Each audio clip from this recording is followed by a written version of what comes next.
Hey friends, what if I asked you, what are the most valuable things you have in your life? And by things, I don't necessarily mean objects or stuff. For example, a lot of economists and business analysts talk about the shift in how generations are spending their money. As millennials reach their prime spending year, their values have shifted from buying things like their American, dream-pursuing boomer parents like to do to spending their hard-earned dollars on experiences. Of course, those are broad generalizations, but they do capture a cultural shift that has happened. It's certainly what my wife and I prioritized. We saved to travel, and the point of traveling was to diversify our experiences and broaden our understanding of the world. And while I do value a quality experience like a good millennial, I think for me it's relationships that are the most precious. If I were to strip life down to the very basics, the things I needed for survival like water, food, shelter, etc. are important, and other than that, all I would really need to live a happy, thriving life is the people that matter most to me. Travel, cameras, cell phones, TV, movies, all that kind of stuff, they're lovely and they can bring enrichment into my life for sure. But I could honestly live a truly happy life with the basics of survival and the humans that mean the most to me. People often talk about their favorite characters in movies, TV shows, books, etc. But I usually have favorite relationships instead of individual characters. Rather than any specific character, it's the relationship between two or a group that draws me in. Lately, with the loss of some very important relationships in my own life, with the death of my stepfather and my mother-in-law, I've been reflecting on the importance of these relationships even more. They're more important than anything I own or any experience I've ever had. My relationships with my wife, my mother, my father, brothers and sisters of all varieties, family, friends, and my relationship with those I've lost. They are the most important to me.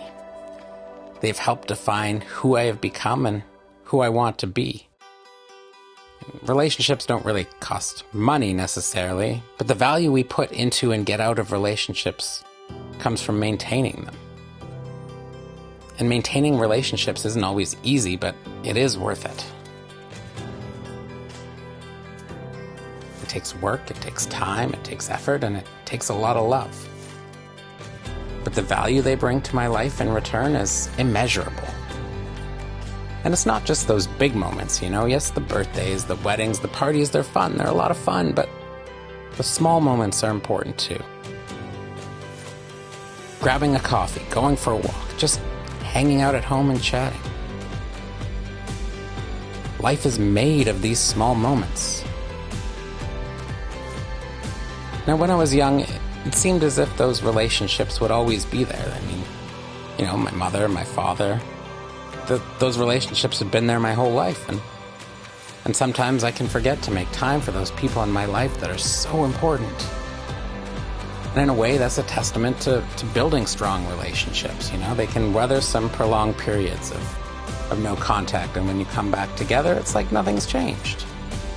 And that's beautiful. However, when it comes time for one of those relationships to go through a major shift, whether that be from death or people moving long distances or something else, I always find myself wishing I had made more time for that relationship, for that person. And while it's true that I would probably feel that way no matter how much time we'd spent together, I know there are moments when I should have spent more time with loved ones. And yes, sometimes I need that time to myself to recharge or to get work done, so it really comes down to finding an equilibrium that works for me, a point where when I look back and reflect on my life, I can say, I did the best I could to be there with and for my loved ones. I think the key to striking a good balance here is just being mindful of the choices I'm making and thinking about the rewards more than the energy it takes. And what I mean by that is, I've had moments where I think more about the energy it would take to get ready and actually go out with family or friends than about the rewards of the time spent together, the fun and the memories. However, if I take time to consider the benefits, I can actually weigh whether I need the time to myself, whether I need the time to work, or if it'd be better spent with the ones I love. Sometimes when I'm exhausted, it feels like a lot of work to go out into the world and meet a friend for a walk or a coffee, and it can seem like missing this one isn't that big of a deal, but in reality, I sometimes say that too many times, and now I've missed a huge chunk of life. Because when you lose somebody, those are the moments you miss the most. The small moments.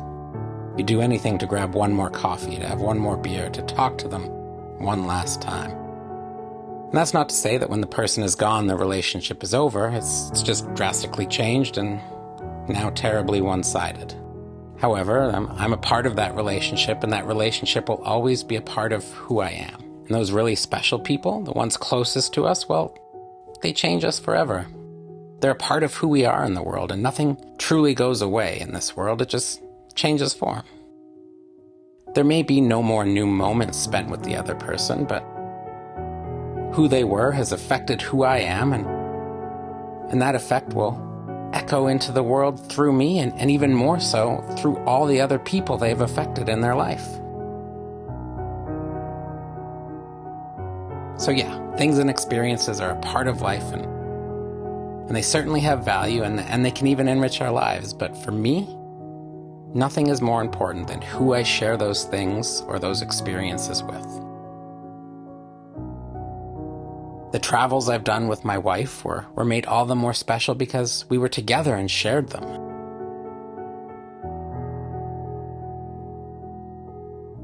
The journey may be the destination, but who I adventure it with is what makes the whole thing worthwhile for me.